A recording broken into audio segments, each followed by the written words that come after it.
سورہ بقرہ کی آیت الکرسی فضیلت دارے حضرت ابو ہریرہ رضی اللہ تعالی عنہ فرمائے چی یوزل پیغمبر علیہ السلام صدقۃ الفطر راجمہ کو صدقۃ الفطر راجمہ کو نزو پیغمبر علیہ السلام پاغی مانے سوکیدان کیا خود پیغمبر علیہ السلام ماں تو فرمائے ابو ہریرہ ددی مال خیال کوا اسنه چې دا مال سوکوس زکات خیرات او صدقۃ الفطر مال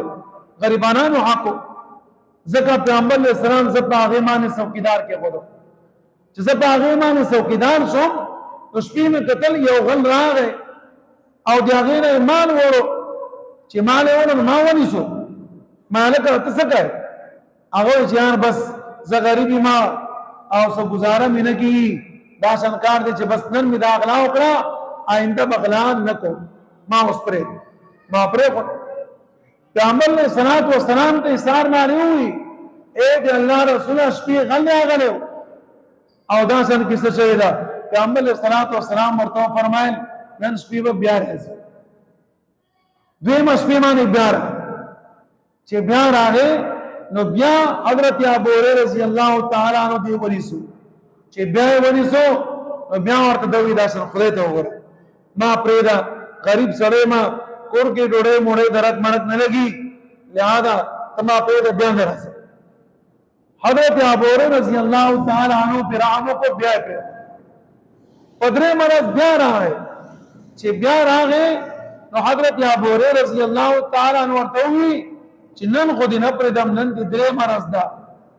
او پدری مرز باندې ته دا اخلاقه صبرېږي نه نن دې خامخا پیغمبر علیہ السلام ته مخامخ کو دور ته یو کار کو یار حضرت ابو هريره رضی الله تعالی عنہ فرمایي ویسو تعالی بس دانشن یو شعر حکم کنا چاغل استانی پاره و فائدہ منی تم اپریدا حضرت ابو هريره رضی الله تعالی عنہ ورته فرمایي سچ به تم الله ودا شنکار دے دا آیت الکرسی چې کوم دا چې ته په شیمانه پوګي من پیریان یو من شیطانانو بیا هغه ته نږدې من ناراض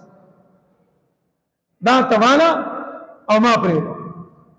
حضرت ابو هريره رضی الله تعالی عنہ صحابه رسول او هغه دا کوشش کیو چې صفایده من خبره میراش پرې خو چې پرې خو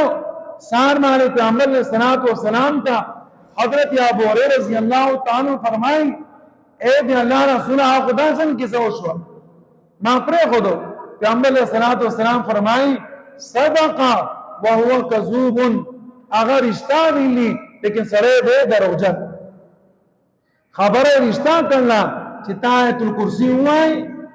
نو اللہ پاک پستانی مال حفاظت کئی لیکن سرے دروجن دے گرے شیطان دے اسینے چتا ہوا ہے چی سرے ہم صحیح دے نو معلوم ادا شوا چې کله کله شیطان هم سمي خبرې کوي اسنه چې تاسو یو سره وي او سم خبرو کی او ته په یقین نه وي چې نه دا سره ګډه زبردست نو د پیغمبر اسلام دی خبرې نه عبرت حاصل کوي کله کله شیطان هم سړي ته سم خبره نو دا خبره په وجه په هغه سړي باندې به یقین نه کوي دا کسی هم تاسو تخیل من تاسو کوی کو چې دا خو ارتوب څه دی اسنه چې چا په خبره په دوکه کې راځي او مطلب دا چې په دوی مرز بیا کلکی پراته نو خیال کړئ چې په خبرو کې بناس رسول الله صلی الله علیه وسلم فرمایي یو سره دې چې هغه د هر فرض مزد رستو آیت الکرسی وای نو د دې انسان او د جنت په میز کې کس پرده هغه مرد دی بس هر فرض مزد بعد آیت الکرسی به توای چې تاوي او تمرشي نو اللہ رب العزت کا پس تی مرگتا ڈائریکٹ جنتی کئی تمہا اللہ خاص جنت تزی ذکر صحابہ کرام فرمائی پیغمبر علیہ السلام فرمائی چھے دا آیت الکرسی دی طول قرآن کریم سردار دے او دی قرآن کریم سردار سنگر ہے خبری زیادی کی اگدی کی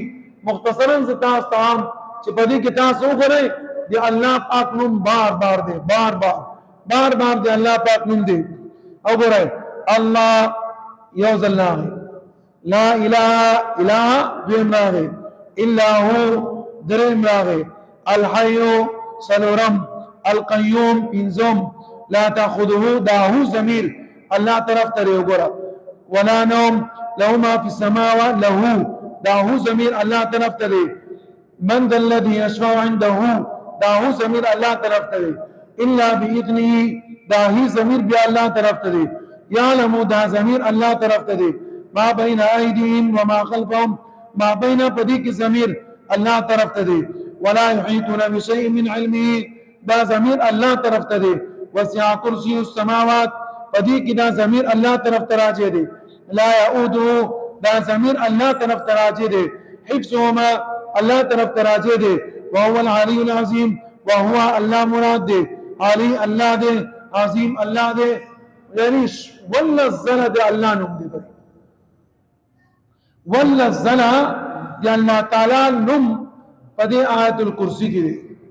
او داشن والنزل نوم دي الله تعالی په بل آیات کې نشته